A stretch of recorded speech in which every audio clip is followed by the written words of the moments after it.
Hello everyone, hope you're having a great day. My name is Vince and thank you for joining me for another episode of Secrets of the Trails.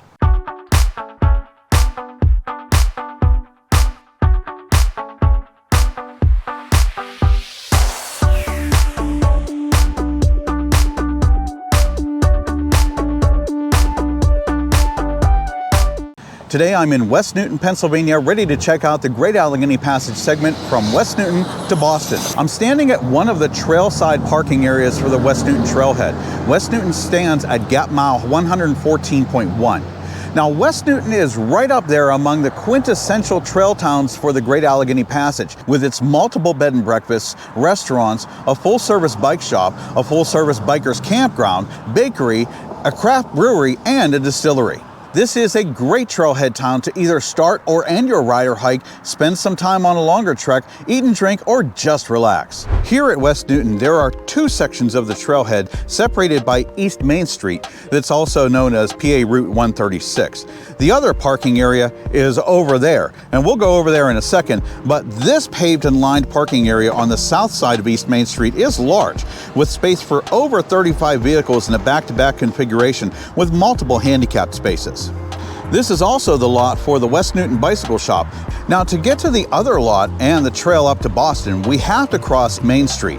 But be careful here because traffic coming off of the bridge has limited sight distance. Fortunately, as a major trail town for the Great Allegheny Passage, many of the locals will be respectful and stop for cyclists and hikers in the crosswalk, but not everybody does.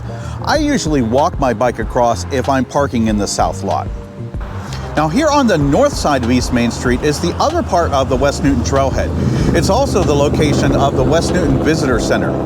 The parking area here is split into two lots on either side of the building.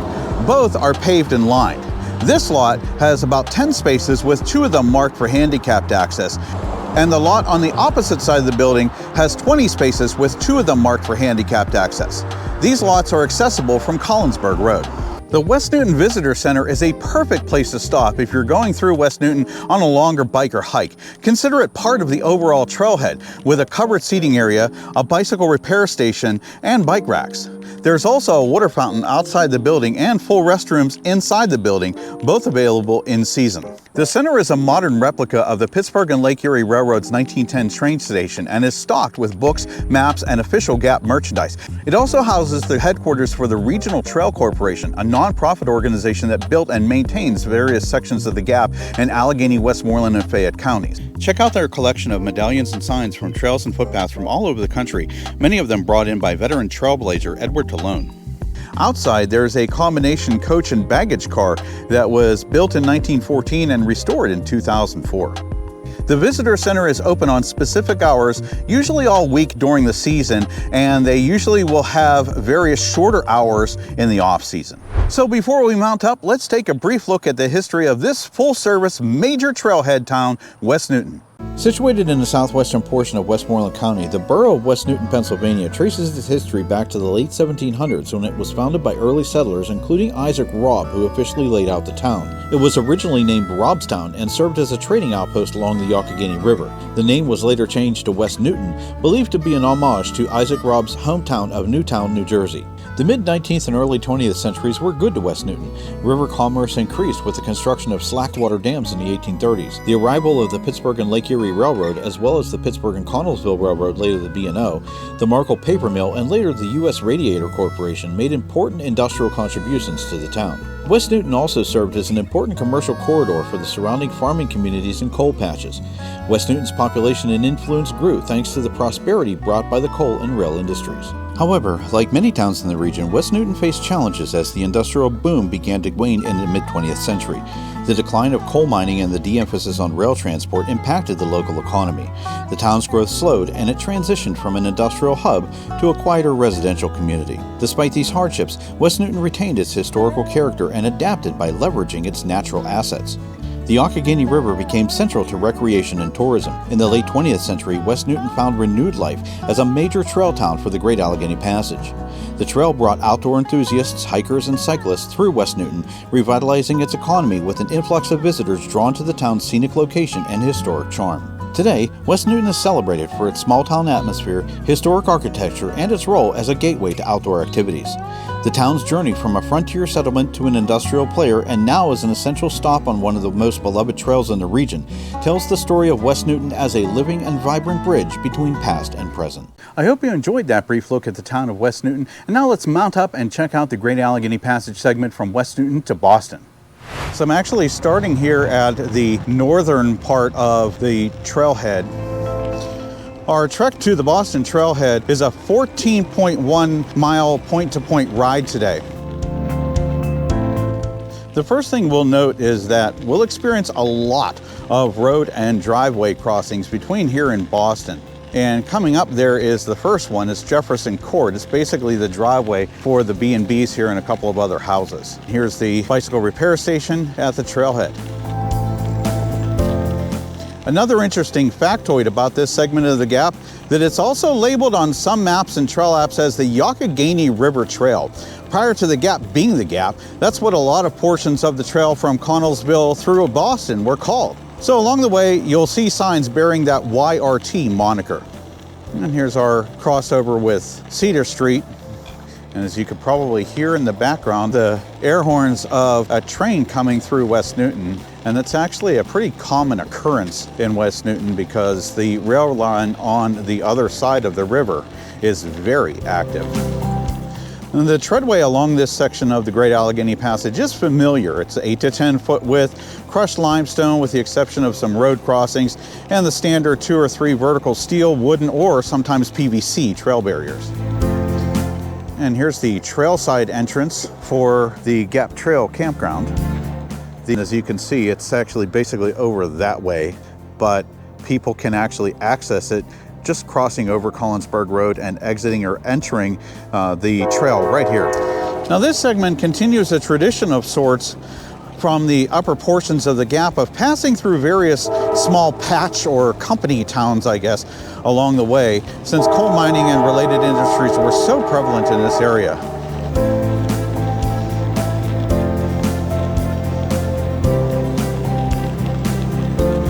And coming up to Gap Mile 115, and this is the community known as Collinsburg. It's a typical village that was home to many of the industrial workers in this area, and now it's a quaint residential area. I'm coming up to the intersection with German Street. And right here at this intersection with German Street, there's an interesting marker placed here by the Ross Draver Township Historical Society. It commemorates an accident that took place at this intersection on September 17, 1952, when a school bus collided with a train, killing 4 and injuring many others.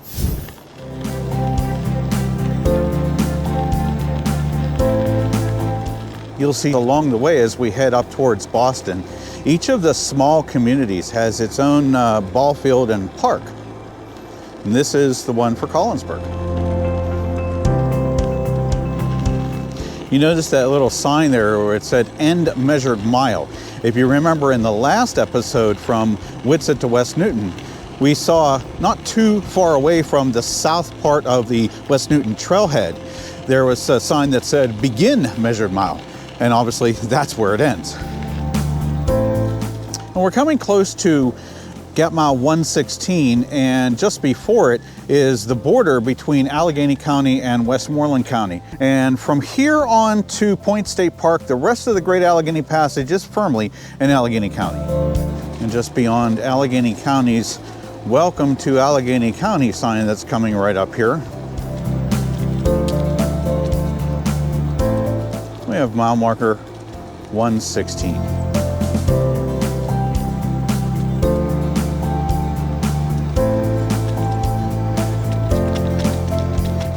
You'll see a good number of streams and creeks that cut across the trail, obviously cut underneath either by a culvert or a bridge.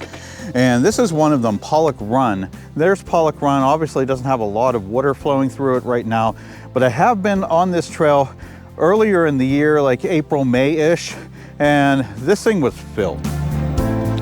Along the way, we're going to see some interesting geologic features, not only Pollock Run there, but some interesting rock features that we'll come across, as well as some other water features. and about a quarter mile or so short of mile 117, here's another one of those patch towns. This little area is known as Smithdale. It's a very small community, as you can see, only about a dozen houses or so right now. Right through Smithdale here is one point where the treadway width narrows just a little bit. Another neat feature here in Smithdale is this trailside stop that includes a covered pavilion and a small playground area. Now, if you look on Google Maps or Google Earth, you'll see that this area is referred to as Great Allegheny Passage picnic area. However, this actually appears to be the community park for Smithdale, not necessarily tied to the Regional Trail Corporation. Since there are no signs restricting its use, it does appear to be available for public use, so trail users can take advantage of the seating area if you need to. I do want to mention, though, that at certain times of the year, this low-lying area may become flooded. I have some video from my ride in April that shows this whole area under a bit of water. And a couple of other items right here around Smithdale. You may have seen these concrete markers with a big W on them, either on your travels on the Great Allegheny Passage or any of the number of other rail trails. My thanks to the curators of AmericanRails.com, who have an article on their website that explains that those things are called whistle posts, and it marks the point where a train conductor is supposed to sound the whistle or the air horn. And here's an interesting little sign, Renner's Sky Ferry from 1890 to 1964. We're going to talk about what the heck that is in a little bit.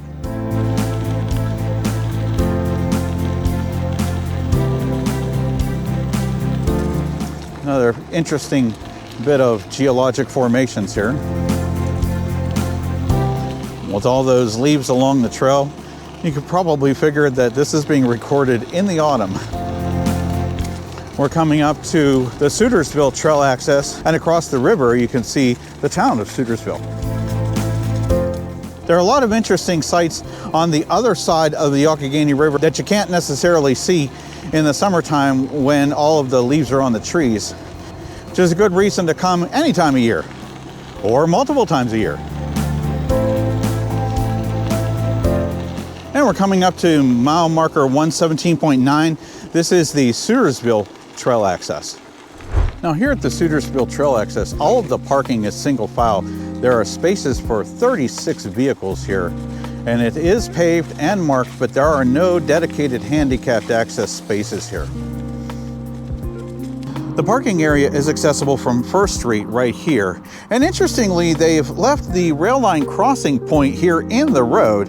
So think of it as a remnant of the past. An easy walk away from the access point, there's a small cafe and an ice cream shop just over there. And across the street, I believe somebody opened up a convenience store and a gas station over there. At the Sutersville trail access here, there is a bicycle repair station and a bench way at the other end of the parking area. But there are no other amenities here at this trail access. First Street can be very busy at times because, again, the bridge here has limited sight distance. I usually just dismount and walk across. Now, as we continue on, you're going to see these signs. The whole section from Sutersville up to Boston is also called the Boston Trail and is locally maintained by the Montauk Trail Council. The council hosts various events on the trail during the summer months, and I definitely recommend contributing to their organization. And if you live in the area, use this portion of the trail frequently, I encourage you to join the Montauk Trail Council and become a volunteer. At about gap mile 118 and a half almost, we're coming to another of those small communities, Blythedale. This is another community that grew up as a residential area for coal miners and steel workers, and is now a quiet residential area that likes to play nice with the users of the Great Allegheny Passage. This is pretty much the only road crossing within Blythedale itself besides the one that we passed before. Blythedale has their own small community park, and we saw earlier has their own ball field. This is an unusual arrangement for trail barriers.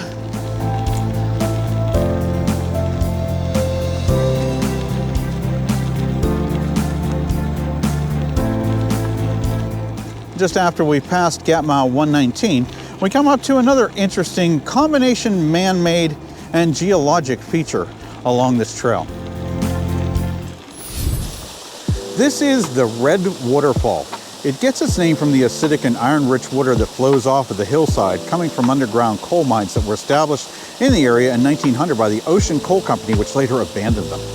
The interpretive sign here is unfortunately rather damaged, but it does explain that the color and the smell comes from the sulfuric acid produced by the process of exposing pyrite to oxygen and groundwater.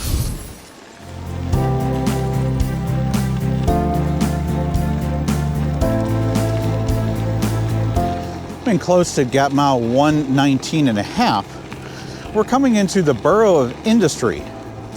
Coming through here, there are several road crossovers that you'll definitely want to do the old stop, look, and listen for.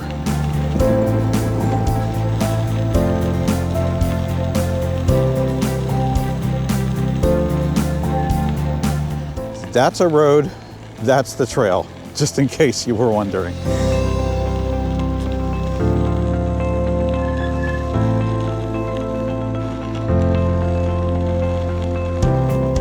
Here's one of those YRT signs that I mentioned, the Youghiogheny River Trail. Now through the borough, the treadway narrows. At about this point, it's only about 3 feet wide. So just be cautious or people are coming the other way.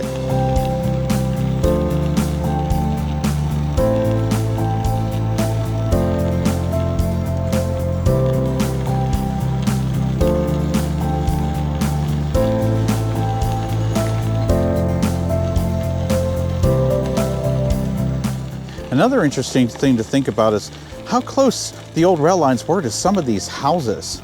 You can just imagine that when the rail line was active, that trains going through probably rattled these people's houses. Coming up to gap mile 120, and just after the mile marker here is a very frequently used baseball field for the town of Industry. On the left there is a toilet facility. I think it's just open to the public during the season, but its original purpose, obviously, was to serve the spectators and the baseball players here. I'm going to stop here for a second because I've ridden through this section even as early as April, and I've seen some ball games going on with a lot of cars parked on the grassy verge of the left side of the trail. So if a ball game is in progress when you ride or walk this section, please be very careful, because I've seen spectators actually standing or sitting with their chairs on the trail and not paying very much attention to actual trail users trying to get through. Coming on the other end of the Borough of Industry, this just on the right, I believe, was some kind of water treatment plant. A couple of years ago, they tore this whole thing down, and obviously they're in the process, or they had just rebuilt it now. Last time I came through here in April, it was still under construction, but it looks like it's done.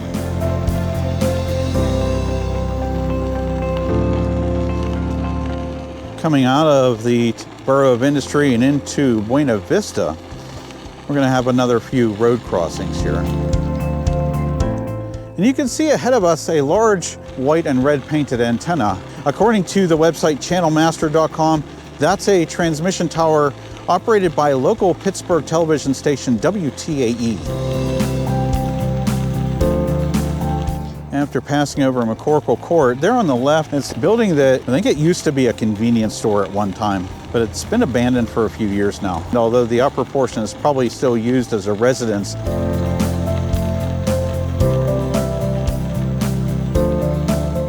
As we continue onward, you'll start to notice that the Boston Trail section of the Great Allegheny Passage sports these signs attached to vehicle width gates along the side of the trail barriers. They have location information on each of them so that you can provide that to emergency responders if you're either stuck or have some kind of an emergency while using the trail. You know, that's pretty smart, and I wouldn't doubt it that if eventually we start to see similar signs all the way along the gap. And coming into the town of Buena Vista itself, here's Wildcat Run that's going past the community pool that obviously they have it closed for the season, but during the summertime that can get quite busy. And we're coming up to mile marker 120.9, and this is the Buena Vista trail access. The Buena Vista Trail access is also used as a boat launch for the Youghiogheny River. You can see down below there's additional parking and a boat ramp there in the distance. I've seen some trail users parking down by the boat launch as well, as a kind of overflow parking. The main lot is lined and paved and holds 15 vehicles, but none of them are marked for handicapped access. There's a covered pavilion beside the parking area, and while there are no toilet facilities technically at the parking area itself, the toilet facilities, bike racks, another covered seating area, and a water fountain for this trail access point are just about 200 yards or so north of the parking lot itself. Continuing along past the Buena Vista Trail access parking area at least, here's the toilet facilities, the water fountain that they have covered up, which I think is just probably closed for the season, and the other pavilion. Just beyond is a parking area that doesn't seem to be able to be used. And a little bit further from this is a fenced area that looks like it used to be a greenhouse of some sort. After I filmed the video, I was able to speak with Mark, the president of the Regional Trail Corporation, who informed me that the area on this side of the trail was leased up until 2019 by an organization in Pittsburgh called Milestones, who works with challenged adults. They used to have the greenhouse and some gardens here, but after the lease was relieved, the properties became owned by other entities, and the Montauk Trail Council provides maintenance and stores some of their equipment on site. As we continue on, I'm just going to go back to the mention of the toilet facilities at the Buena Vista Trail access. We've already seen that there are a number of good publicly accessible permanent toilet facilities all the way along the Great Allegheny Passage. But you'll want to plan ahead if you're doing any winter riding, because most of them are locked and inaccessible during the winter, and they don't open up until March or April. Shortly before reaching Gap Mile 122, if you look on Google Maps, you'll see something that's called the White Waterfall. If you look closely, you can see some white deposits on the rocks. While some people have thought that those are calcium deposits, they're actually aluminum hydroxide acid mine drainage from the Pittsburgh Coal Company's old painter's mine that was up on the hill beyond the trail. You'll notice that this portion of the trail segment has widened in treadway width. This section is about 12 feet wide. And there's a good reason for that, actually. The Boston Trail segment of the Great Allegheny Passage is very often very heavily used, not only for biking, but also for walking their dogs, and just walking, jogging, running. It's a very heavily used section of the trail. We're coming up to Gap Mile 122, and right here we're going to stop for a second because you see a couple of the signs here. That one says Stringtown, and this one says the Stringtown Malice Sky Ferry. Now, I'll tell you honestly, I had no idea what this was until I read an article about it in the December 2015 edition of the Montauk Trail Council's newsletter that you can find a link to on this segment's accompanying post on secretsofthetrails.com. This is actually a pretty interesting piece of history along the Youghiogheny River, and this old Sky Ferry location wasn't the only one. We passed another one earlier. So I encourage you to check out the link of the December 2015 edition of the Milepost and read up on what Sky Ferries were.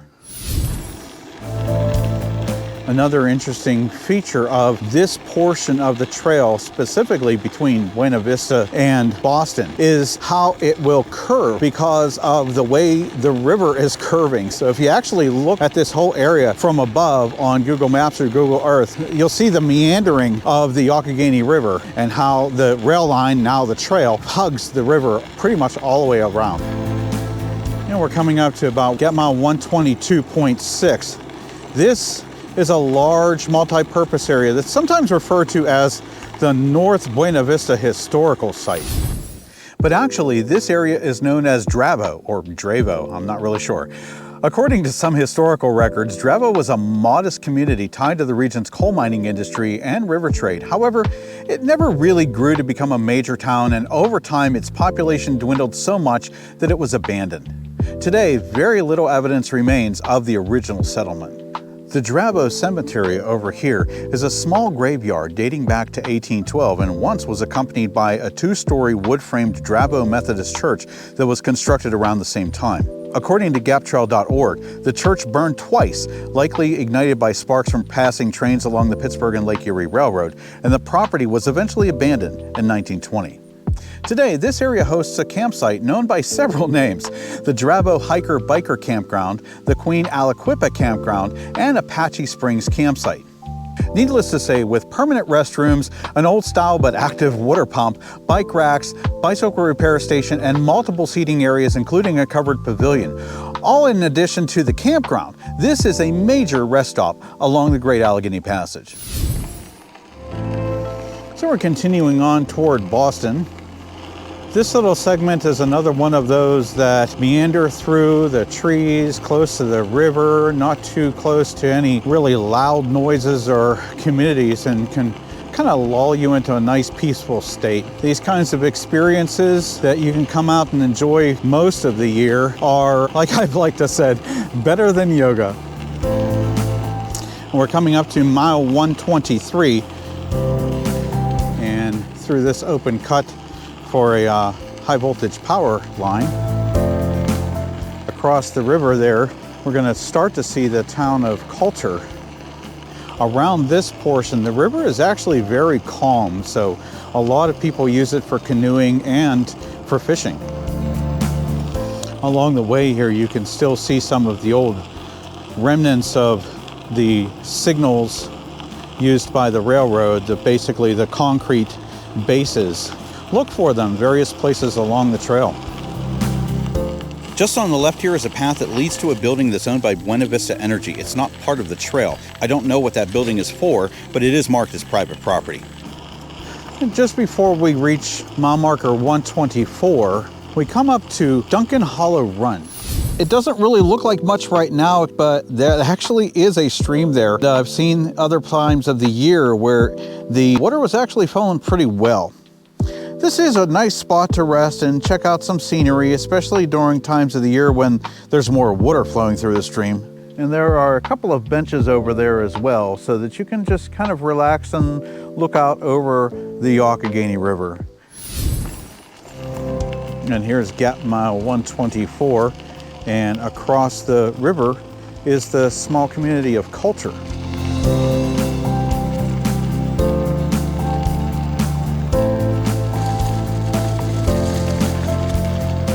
I'm stopping here for a sec because you'll notice these signs nailed to trees along this portion of the trail that passes through Elizabeth Township.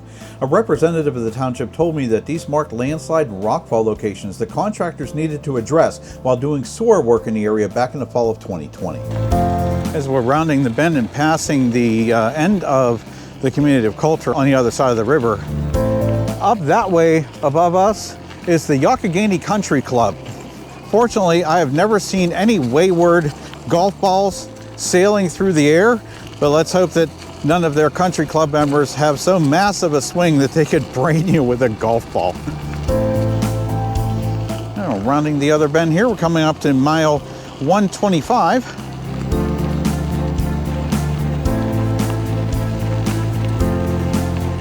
There you go. Somebody painted some jack-o'-lantern marks on that tree trunk. That's cute.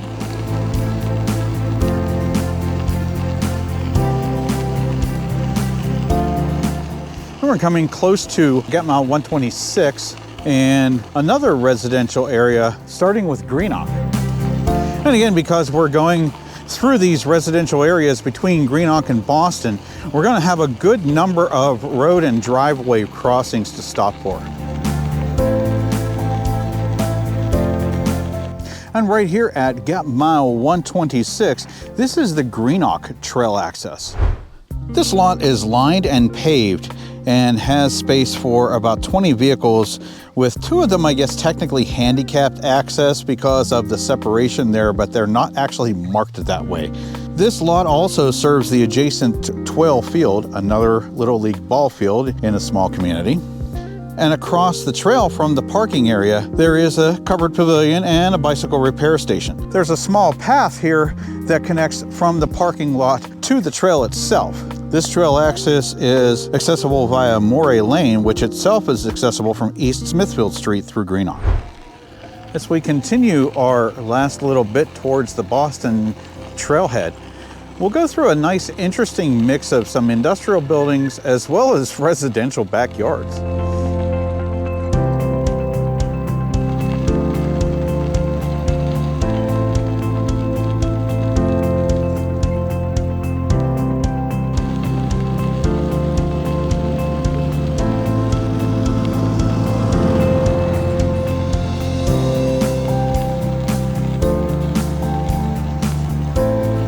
as I mentioned, residential backyards. On the right here is the Trail Maintenance Center for the Montauk Trail Council. They manage the portion of the gap in Allegheny County that's nicknamed the Boston Trail. My hat's off to their volunteers. They do a great job.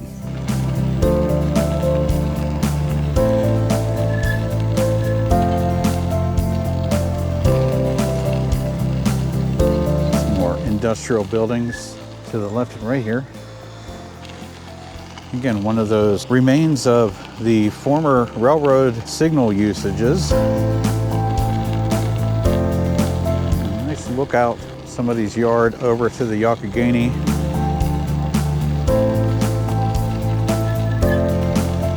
And there are a couple of areas along this portion between Greenock and Boston, including this property coming up here, that you can just imagine how flooding can be a big concern along the Youghiogheny River. This river has flooded several times over the last few decades, including earlier this year when I originally wanted to film this segment. Fortunately, I don't think the trail itself has sustained any damage or was technically affected by the flooding earlier this year, but properties closer to the river's edge have definitely felt the impact.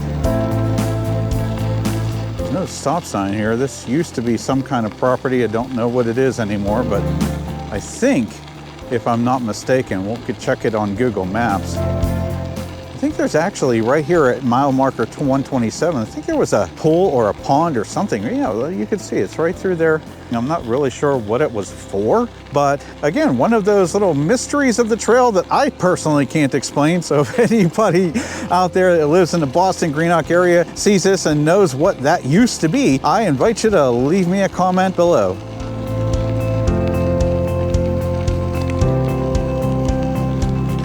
See most of the industrial portion behind us. There's a lot of neighbors along the Gap Trail here that actually will put like that little bridge like that one neighbor did to be able to easily access the trail from their backyard.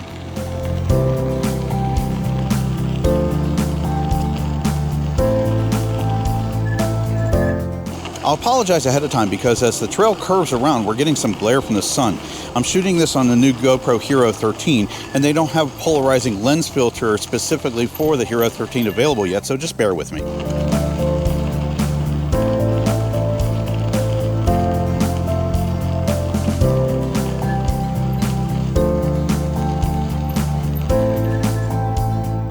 This about half mile or so trail before we get to the Boston Trailhead itself.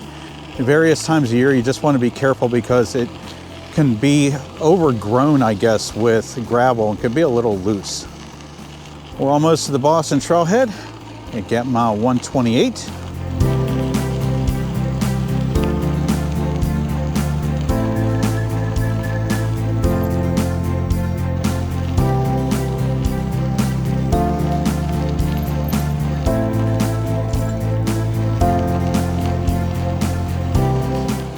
We're almost to the Boston Trailhead as we're passing under the Boston Bridge that carries Walnut Street.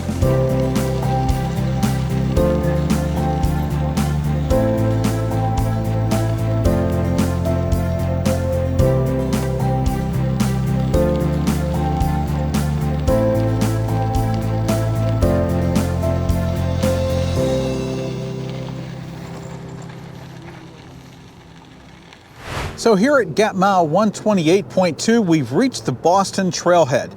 Interestingly, the Boston Trailhead has a particular affinity for the Pittsburgh and Lake Erie Railroad, and we'll explore that in more detail next time.